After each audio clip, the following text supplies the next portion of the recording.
Hallo Leute, here's another mini vlog from my life here in Germany.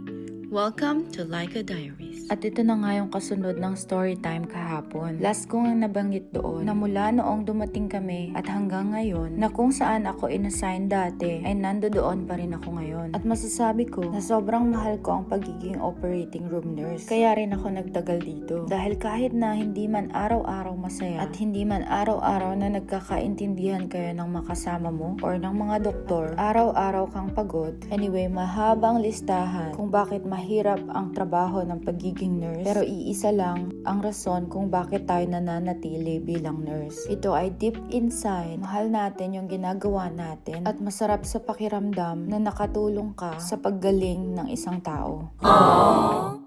At January 2022 nga ay nakarating na rin sa Germany ang kapatid ko. At hindi ko nga nakuha ang kapatid ko dahil blood related kami at dahil walang ganun sa Germany. Kundi nag-aral din siya ng German language at nag-apply ng Ausbildung or apprenticeship dito sa Germany. Kaya nga sobrang proud ako sa kapatid ko dahil napaka-responsable at napakabait. 3 taon ngang nag-aral yung kapatid ko at na-assign rin siya sa ibang lugar malayo sa akin. At finally nga, last year 2025 ay natapos na rin siya.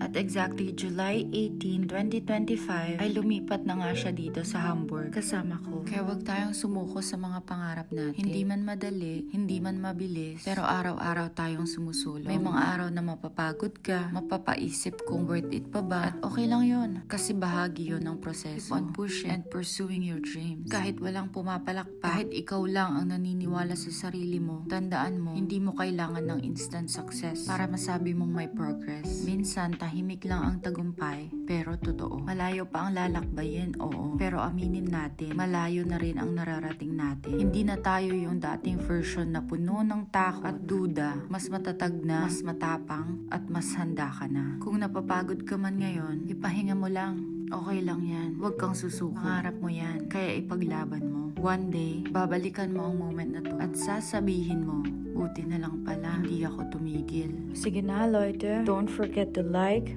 follow, and share. Tschüssi!